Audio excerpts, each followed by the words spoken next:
What's up, y'all? Shemaine King Bishop checking in.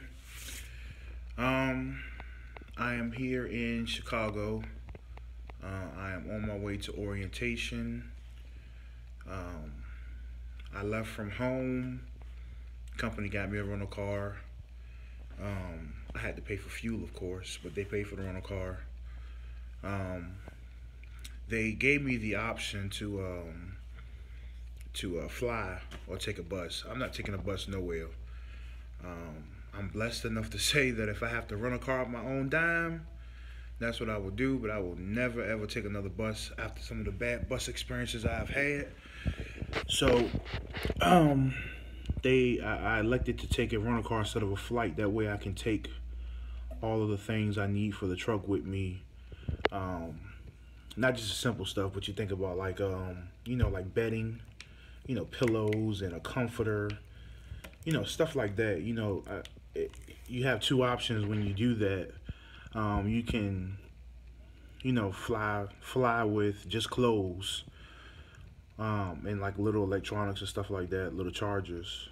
But the problem is you're gonna have to make your way home almost immediately or go buy those things. Um, and I don't want to rush home because I have a couple weeks. Oh, I didn't tell you guys. So I'm going back. Going back as an owner operator with a carrier. So I'm preparing to do that. So with me, I have a couple weeks before my first payment will be due. My haircut is crispy, by the way. No, you can tell, but my barber did his thing.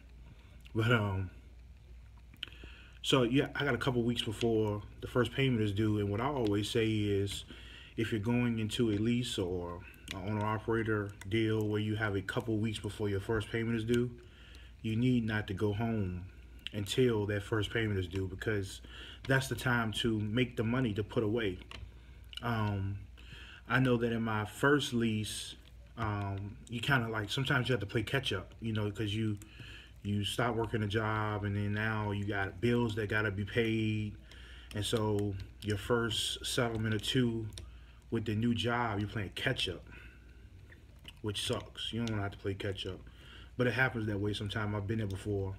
I don't have that situation now because I know a little bit more, a little wiser. So I don't have that issue now. I don't have that issue. Excuse me.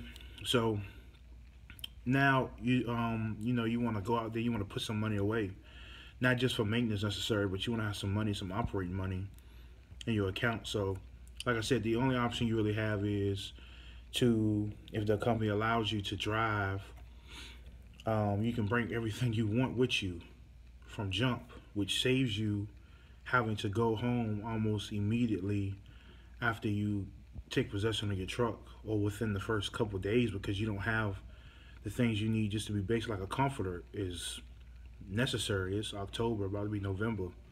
It's cold. It's gonna get cold, so you want to have those small things. And I got a lot of stuff that I keep in my truck for my comfort that I don't like going without.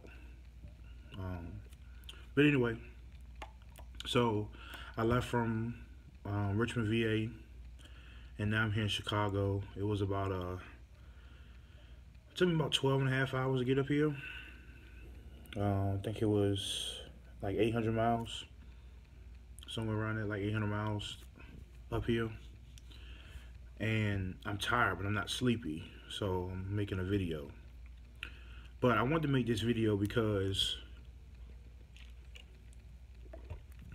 I want to give some information. And I'm not going to necessarily say what the motivation for this video is, but I do want to make a comment. So now I'm starting to understand what some of the other truckers were saying, that drivers, how cheap other drivers are running for, and how it affects everyone. So basically, this is the way the industry works. For people who don't know, this is the way the industry works when it comes to what kind of money to expect. So container freight is the cheapest freight out. And the reason why container freight is the cheapest freight is because it's consistent. It's usually year round. It has a small slowdown period, but not as big as a slowdown period or time of the year as any other type of freight. Um, so, because of the consistency, container freight is usually very, very cheap. So, what I mean by cheap is you may average $1.10 per mile on all miles running container freight. Container freight is usually going to pay you loaded and empty, but you're usually not going to get more than $1.10 per mile as owner operator. Next up is dry van. Dry van is the next cheapest freight. I think the national average for dry van freight is like $1.65 a mile. That's what the company's gonna get paid for. So to the driver, you should see at least $1.30 a mile, between $1.20 and $1.30 a mile on dry van freight. If you're getting anything less than that, you are getting robbed. Yeah, it's just the basics. And then next up, you have reefer freight. Reefer freight pays better because it's more sensitive. You know, it's temperature, the responsibility is greater. So you get a little bit more for reefer freight. Somewhere around like $1.90 a mile is somewhere around the average for reefer freight. But the bad side to reefer freight is it's always going to be 9 times out of 10 is going to be live load, live unload. So there's a lot of downtime, but it pays fairly good for you not to have to touch anything. It's dry van with temperature sensitive freight, so you make a little bit more money because of the sensitive nature of the freight and that they want the freight taken care of, so it's not cheap. If you're working for a company where you're getting $1.08 a mile for reefer freight, then you're getting robbed. I mean, it is what it is. I mean, you should be making more money. Next up is probably going to be tanker freight. Now, I've never pulled tanker freight as far as an owner operator, so I do not know the exact number what the national average is. I think that it's going to be somewhere close to the reefer freight pay. I'm not exactly sure, but that's my thinking of it. And so I'll let that be what it be because I can't give you great numbers. Next up, you have flatbed freight. Flatbed freight, you're going to see, and this is flatbed and step depth, of course, but and not heavy haul, not specialized, just regular flatbed or step depth freight. You should see at least $2 between $2 and $2.50 a mile on flatbed freight. It pays the best because every load has to be touched by the driver. Everything has to be secured. So it pays better. You're usually running a lot heavier. They're allowed to put more weight on you. Well, it allows them to put more weight on you because the trailer is lighter.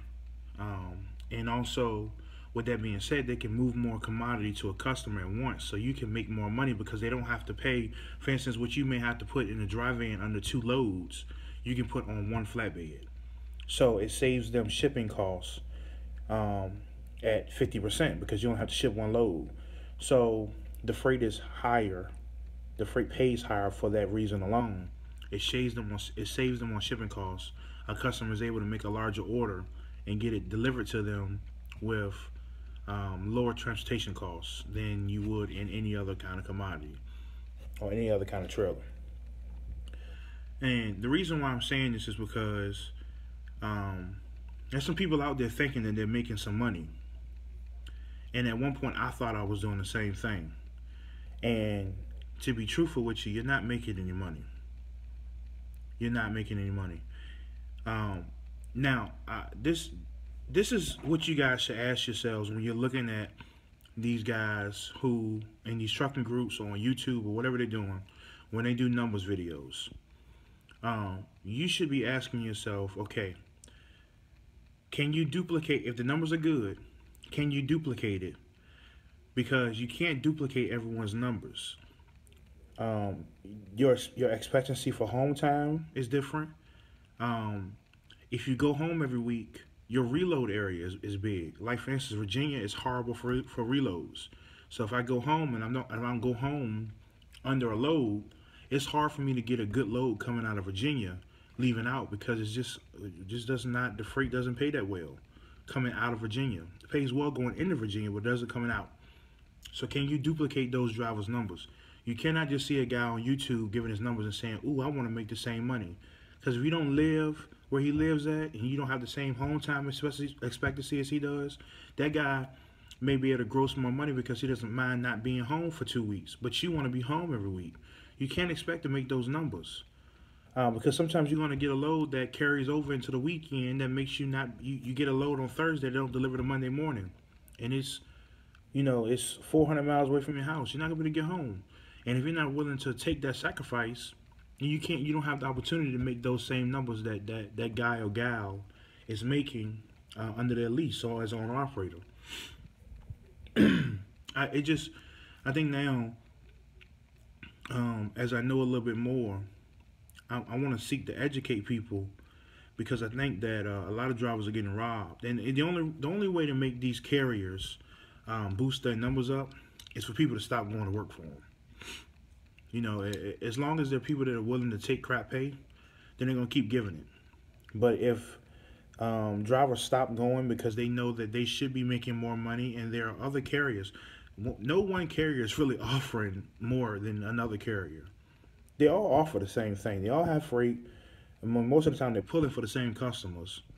So you need to make sure that the fine details of what that carrier provides is what applies to you and will make you happy. But in essential, all these companies are the same. All these companies, but some of them have just gotten the understanding that the only way to keep drivers and to keep good drivers and to have drivers that they require to have good records is to pay them more and to get up off the piggy bank. So that's all. I mean, this is really a part one. I'm going to elaborate more on the next video. But like I said, I'm on my way to orientation. I will eventually divulge the company I'm working for. I'm just not going to do it now. I want to get through orientation first.